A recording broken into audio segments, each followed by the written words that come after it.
Hi guys, Diaries of the Queen of Construction. So woke up today and on the agenda, get up, kick ass.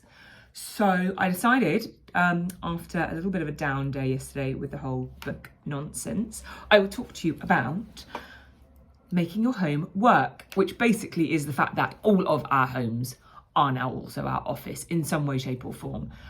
Whether that's because you've got a side hustle, you do a day job outside of the home, but then you come home and you sell stuff on Vinted, you've got an Etsy shop, you're setting up a pottery class, you do online tutorials, you put stuff on YouTube.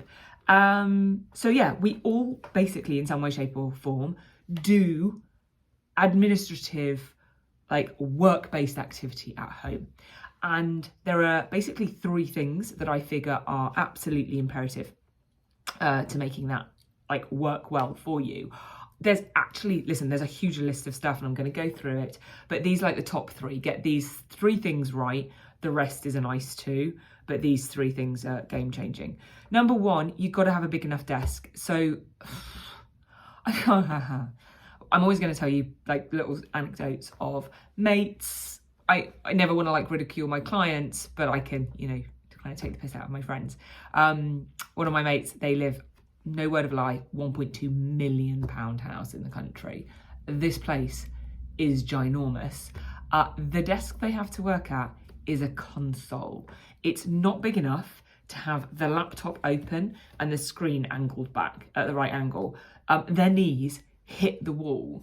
These two things, they're so bad for you. It's bad for you in the moment, and it's bad for you long term. I'm not saying that you need to have a desk like you're some CEO in a movie where it's sitting in the middle of the room and you've got all this space around it. But it needs to be a space that's big enough for you to get your legs underneath it, to sit comfortably and have your laptop open and have the stuff around you. And I'm saying the word desk, could be a table, could be a surface, whatever it is. Number two is a comfortable chair. And comfortable chair isn't just literally a comfy, soft chair. It needs to be something that ideally you can move about on, like this one, wheel back and forth on. In the process of working, you do lots and lots of movement, and the reason that office chairs are designed as the way they are is to accommodate that. Again, you're just storing up massives of problems down the line. If you're sitting on an uncomfortable chair, you're twisting and turning. If you're in your 20s, 30s, easy going and fine. Believe me, the moment you get after that, it starts to hurt, and no one needs their job to be a literal pain in the arse. And the third one is reliable internet. And I'm going to do a whole other load of posts in my diary about what that means.